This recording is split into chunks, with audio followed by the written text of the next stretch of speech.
Paz seja convosco, seja bem-vindo a mais um vídeo. E o tema da mensagem de hoje é as 3 fases de Canaã, de Ur dos Caldeus até o Egito. Capítulo 11 do livro de Gênesis, os versículos finais vão dizer o seguinte, versículo 31, tomou Tera a Abrão, seu filho, e a Ló, filho de Arã, filho de seu filho, e a Sarai, sua nora, mulher de seu filho Abrão, e saiu com ele de Ur dos Caldeus para ir à terra de Canaã.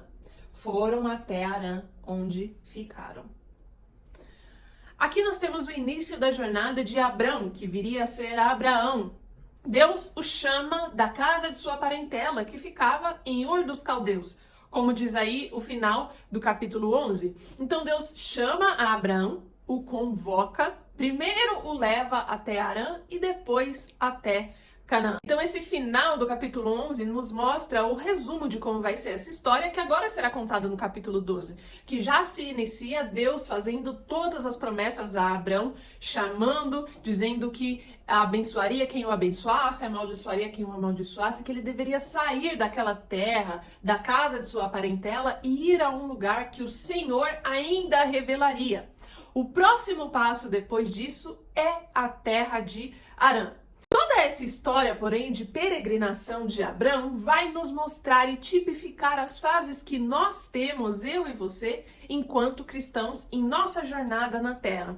Quando Deus chama Abrão lá em Ur dos Caldeus era sua cidade de origem, onde ele havia nascido. Ur dos Caldeus era também uma região que o equivalente hoje a algo metropolitano, uma região de tecnologia avançadas, de técnicas e desenvolvimento agrícolas avançados. Inclusive, os nomes têm algo muito importante aqui quando nós falamos das escrituras sagradas, já que no Antigo Oriente, desde a expulsão de Adão e Eva do jardim do Éden, tinha um significado daquela circunstância. Então, os nomes significam alguma coisa.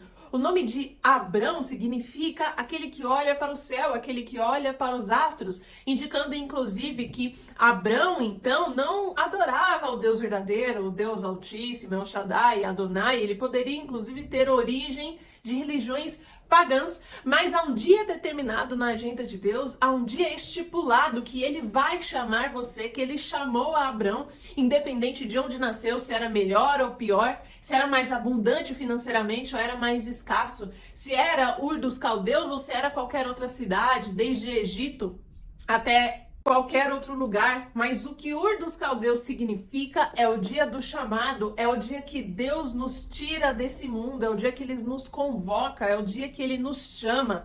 Sair de Ur dos Caldeus significa sair da vida que nós estamos agora e aceitar o chamado de Cristo, aceitar a Jesus, confessar esse Deus como o Salvador, como o único. E a realidade do Evangelho é que não importa o quão bom a gente acha que é, no final das contas, sem a conversão verdadeira, sem a confissão de fé no Cristo, nenhum de nós estaremos salvos. E é o que a gente pensa, principalmente fora do ambiente de igreja, é o que pensam principalmente os desigrejados, que crescem muito em número hoje, ou qualquer pessoa com outra confissão de fé. Eu sou uma pessoa muito boa, eu trabalho, eu tenho meu sustento de forma digna, eu faço o bem, eu ajudo as pessoas, e muitas vezes a mente humana, uma mente voltada para a vaidade e para a sua autoglória, é convidada a pensar de que por simplesmente sermos boas pessoas, estamos de alguma forma salvos, independente da fé que a gente tem, independente do Deus que a gente serve, quando a realidade é uma só. Jesus falou que ele é o único caminho, a verdade e a vida. Por melhor que a gente pensa que pode ser como ser humano, não existe salvação fora de Cristo. Por mais bem que a gente faça à comunidade, não existe salvação fora de Cristo. Ele é o único caminho, é a única verdade, e dizer isto hoje é inclusive considerado preconceituoso. O fato é que, independente daquilo que de bom a gente acha que está fazendo, ele não é bom o suficiente, porque todos nós agora nascemos com uma carne, com DNA adâmico. Todos nós temos desejos que não deveríamos ter. Todos nós queremos ter prazer que não deveríamos querer ter. E todos nós um dia precisamos ser chamados para sair de Ur dos Caldeus. Precisamos ser chamados e vocacionados a saber que o destino é outro, que essa não é a parte final, que daqui Seja muito bom naquilo que a gente acha que é bom, ou seja muito ruim, nós devemos sair porque o caminho é um só. É onde começa a jornada de Abraão, é quando começa toda a nossa jornada.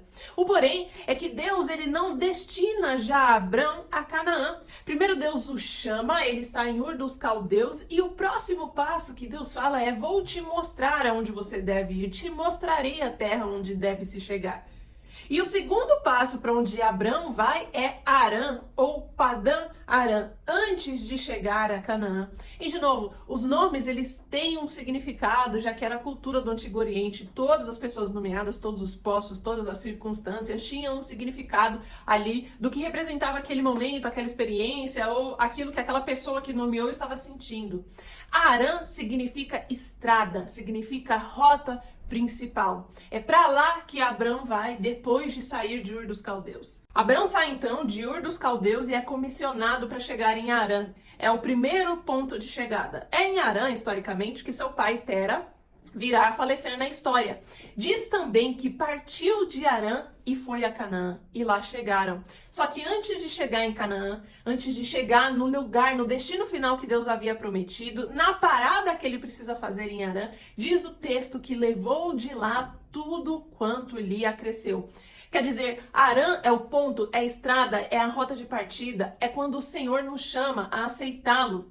É quando ele bate a porta e nós o deixamos entrar, nós o confessamos como único Salvador. E nós precisamos levar de Harã todas as pessoas que nos acrescentam para que cheguem conosco junto à terra prometida. É aqui que Abrão leva o seu sobrinho Ló. E de acordo com a genealogia da época, a relação entre sobrinho e tio, ou seja, Abrão como tio e Ló como sobrinho, não era tão vinculada, não tinha um elo tão forte a ponto de que os dois saíssem juntos para essa jornada. Ainda assim foi o que aconteceu, ou seja, interceda pela sua família, interceda por aqueles que estão ao seu redor, saia de Harã e vá para Canaã, que é o lugar, é o destino, é para onde Deus prometeu, mas leve com você todos quantos estiverem dispostos a aceitar esse Deus.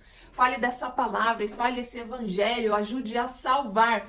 Cumpra o vinde e depois faça o ide, mas leve de Harã pessoas com você, porque em Canaã Abrão não chega sozinho, ele tampouco chega somente com a sua esposa Sarai. Ele chega lá com todos quanto estavam dispostos, todos quanto lhe acrescentaram e Harã. E chegam a Canaã, quer dizer que o destino ele é seguro. É em Canaã agora que nós vamos ter as três fases que tipificam também a nossa jornada depois de aceitar a Cristo, a nossa jornada dentro de um templo, servindo a um ministério, a nossa jornada até o dia que expirarmos nessa terra, ou até o dia da segunda vinda de Cristo, se ainda estivermos vivos para tal. Diz o texto que o primeiro lugar em que Abrão habita depois de ter chegado a Canaã é a terra de Siquém. O significado da palavra Siquém é de ombros, e isso é porque era uma cidade no estado de Canaã que ficava entre colinas, entre as montanhas do Efraim.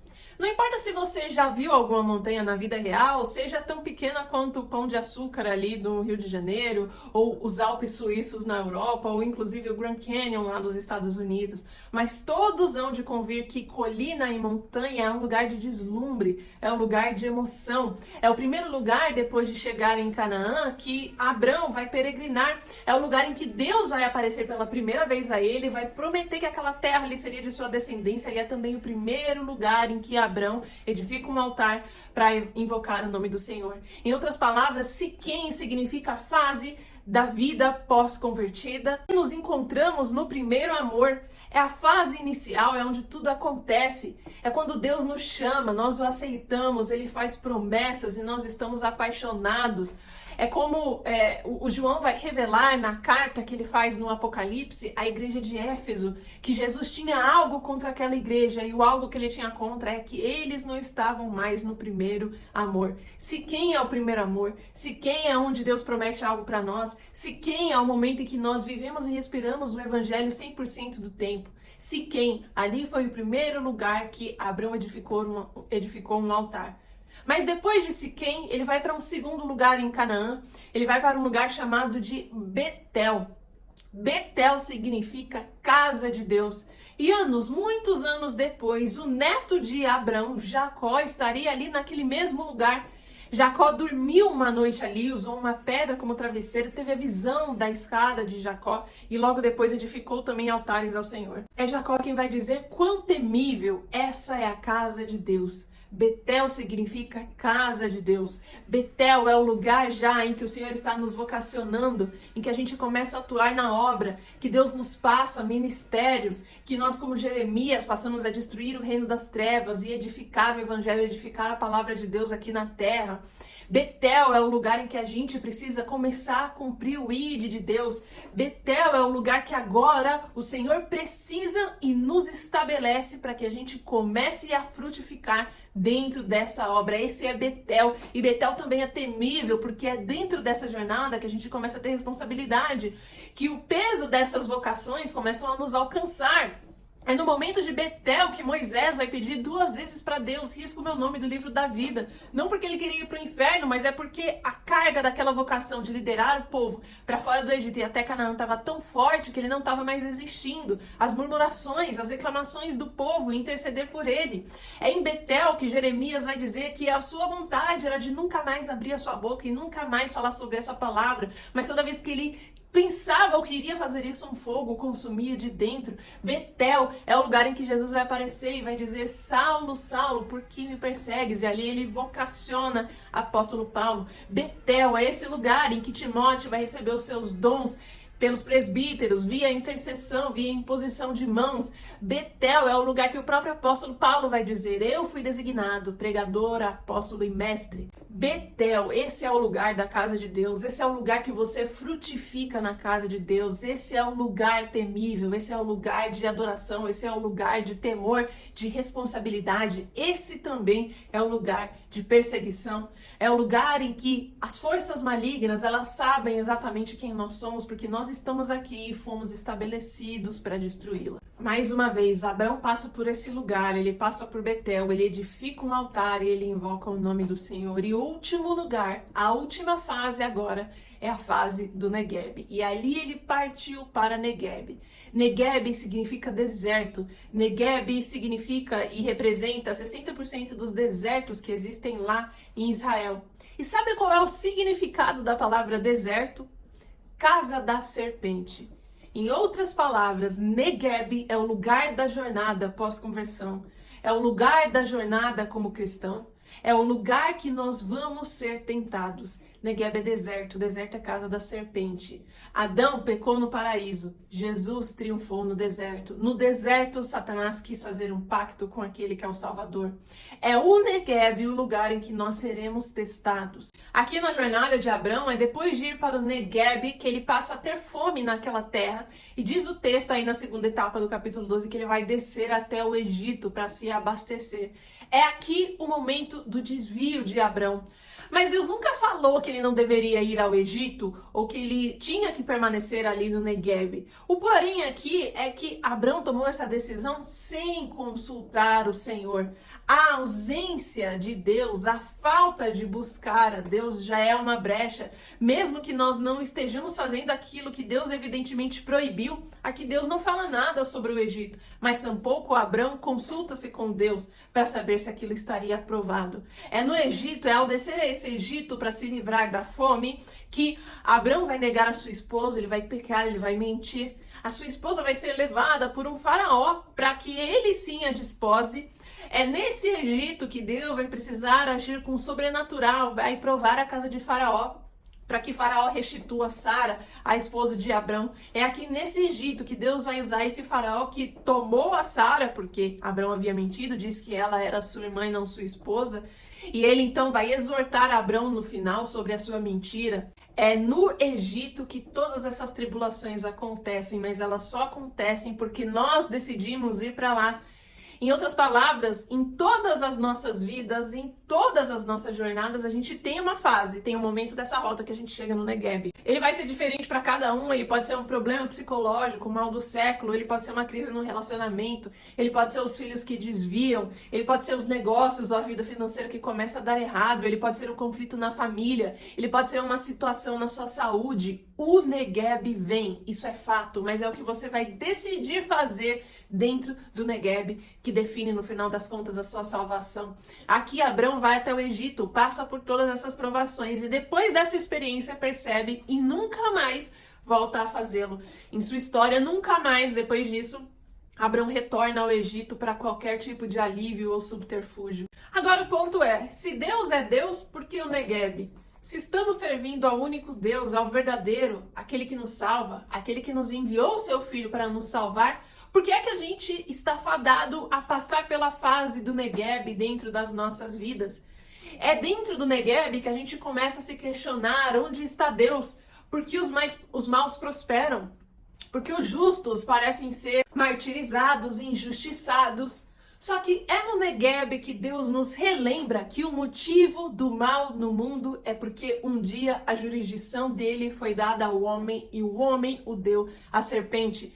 Deus, quando criou o mundo, ele o deu a Adão, a humanidade, para que governasse, para que comandasse. Porém, um dia essa mesma humanidade decidiu fazer aquilo que a serpente os havia recomendado. Nesse momento, é esse mal que passa a ter jurisdição, passa a ter legalidade. Esse não foi o mundo que Deus idealizou para que nós vivêssemos. Deus não deliberadamente fez o mundo para que uma criança tivesse câncer, para que uma guerra entre continentes existissem, para que houvesse terremotos e matassem tantas pessoas inocentes, para que homens inescrupulosos fizessem vírus a fim de controlar a população. O Negueb é o momento que nos lembra que tudo de mal que existe nesse mundo, que hoje é o conflito cósmico entre o bem e o mal, existe só porque o homem deixou que isso acontecesse. Não é autoria direta de Deus, é 100% legalidade humana. Mas é no Negueb também que o Senhor nos prova e nos aprova. É no Negueb que as igrejas da Ásia, Filadélfia e Esmirna foram as duas únicas que estavam com as chamas completamente acesas, enquanto as outras estavam ou fumegando ou completamente apagadas. E por que Filadélfia e por que Esmirna eram as duas igrejas que estavam completamente acesas, cheias do Espírito Santo? É porque eram as igrejas mais perseguidas. A provação serve para afunilar o relacionamento da igreja com Deus, do indivíduo com Deus.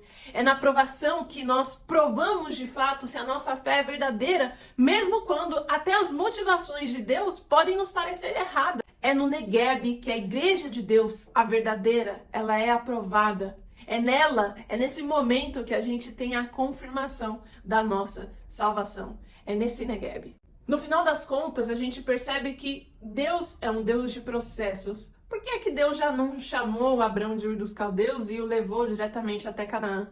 Pelo mesmo motivo que ele criou os céus e a terra e ele formou as coisas em 6 dias. Mas se Deus é Deus, por que em 6 dias e não em um piscar de olhos, e não em um estalar de dedos, e não em um pensar simplesmente da sua mente onipotente e tudo seria feito do nada? Por que esse padrão e essa sequência ao invés de instantaneidade? É porque o Senhor é um Deus de processos. Ele tem um processo para aquilo que diz respeito a si mesmo, aquilo que ele tem como plano para a humanidade e aquilo que ele tem para as nossas vidas individuais. O processo faz parte.